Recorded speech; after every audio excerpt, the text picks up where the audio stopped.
பணம் எவ்வளவு இருக்கு? நீ கேட்ட 20 லட்சம் இருக்கு. சரியா இருக்கா? எண்ணி பாத்துக்கோ. எனக்கு இவ்வளவு பணத்தை எண்ணி பழக்கம் இல்ல. இந்த பணத்தை எண்றதுக்காகவே நான் 2 பேரை வர சொல்லியிருக்கேன். அவங்க எண்ணி பார்த்துட்டு பணம் சரியா இருக்குன்னு சொன்னதுக்கு அப்புறம் தான் நீ இந்த இடத்த விட்டு நகரணும். இங்க பாரு, இந்த விஷயம் நீ நானும் சம்பந்தப்பட்டது. மத்தவங்களுக்கு தெரிய வேண்டிய அவசியம் இல்ல. பணம் சரியா இருக்கு, நான் கிளம்புறேன். இப்படி அவசரப்பட்டா எப்படி? நான் வர சொன்ன ஆட்கள் ரெடியா இருக்காங்க.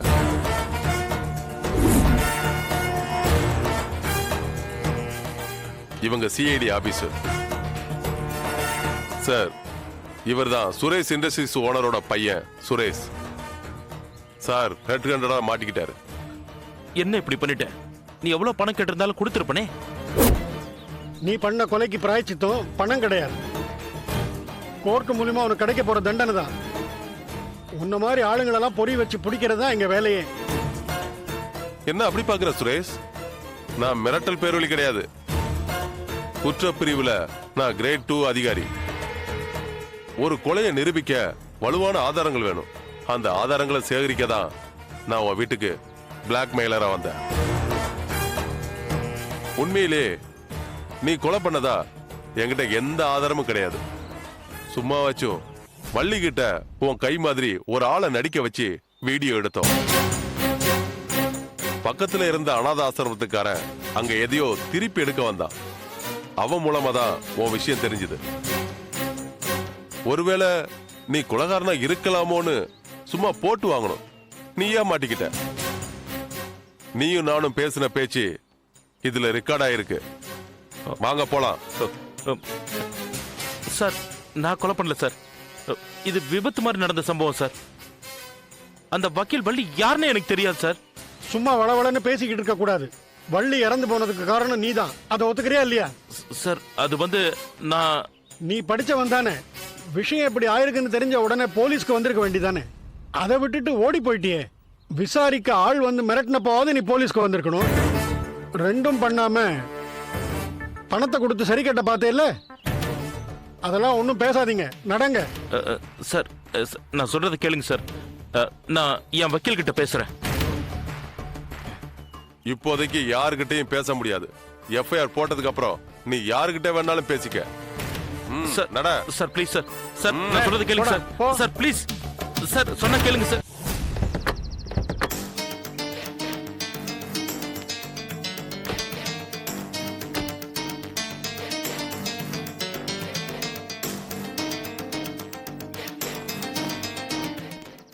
வணக்கம் சார். வணக்கம் சார், நீங்க சொன்ன மாதிரியே 20 வருஷத்துக்கு முன்னாடி இருக்கிற ஃபைல் எல்லாத்தையும் நாங்க தேடிட்டு இருக்கோம் சார். சரியான மாசம் தேதி ஏதாவது சொல்ல முடியுமா?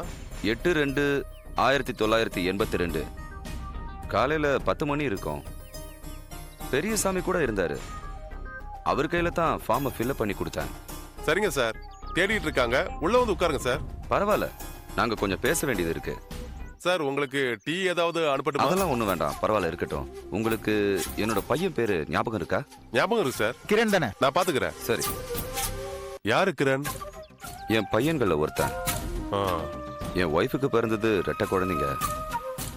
8 வயசு வரைக்கும் 2 பேரும் நல்லா தான் இருந்தாங்க. அதுக்கப்புறம் தான் வினையே ஆரம்பிச்சுது. சுரேஷ் எது பண்ணாலும் கிரணுக்கு பிடிக்காத மாதிரி வீட்டுல 2 பேருக்கும் ஒரு நாள் விடாம சண்டை ஆரம்பிச்சுது. தனியா ஒருத்தனை மட்டும் எப்படி ஆசிரமத்துல சேர்க்கறதுன்னு தெரியாம தான் 2 பேரையும் படிக்கிறதுக்காக ஹாஸ்டல்ல சேர்த்தேன். அப்பெல்லாம் கையில காசும் கிடையாது, சரியான வேலையும் கிடையாது. இந்த குருகுலத்துல தான் சேர்த்தேன். இங்க வந்த பிறகும் பெரியவன் கிரண் மாறவே இல்லை. இங்க இருக்கிற மத்த அனாதை குழந்தைகளை துன்புறுத்த ஆரம்பிச்சான். ஹாஸ்பிட்டல்ல காட்டினதுக்கு மனநிலை சரியில்லைன்னு சொன்னாங்க. அமெரிக்காவுக்கு அனுப்புறது தான் இந்த நோய்க்கு மருந்துன்னாங்க. என்கிட்ட இருக்கிற வசதிக்கு அப்போ என் குழந்தைய எப்படி காப்பாத்துறதுன்னே எனக்கு தெரியல. அப்போதான் இந்த குருகுலத்தை நடத்துற சுவாமிஜி ஒரு அமெரிக்க தம்பதி குழந்தைய தத்து கேட்கறாங்க, கொடுக்கட்டுமான்னாரு. நானும் கொடுக்க சொல்லிட்டேன். எனக்கு இருந்த கஷ்டத்துல அன்னைக்கு அமெரிக்கக்காரங்க கொடுத்த காசுல தான் இன்னைக்கு இத்தனை கம்பெனிகளுக்கு முதலாளியா இருக்கேன்.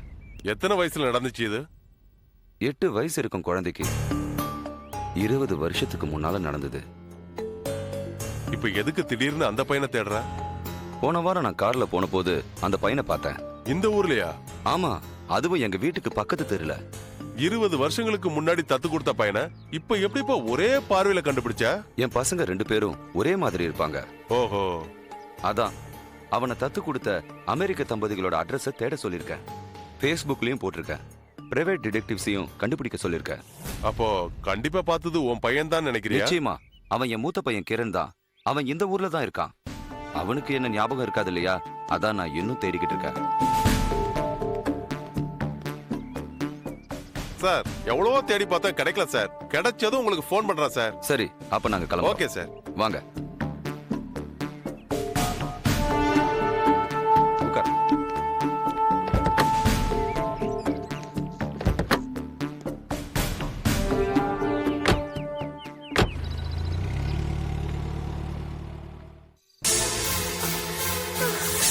ஹேய், நில்.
If you enjoyed this video, kindly like, share, comment, and for further our interesting videos, subscribe our channel below.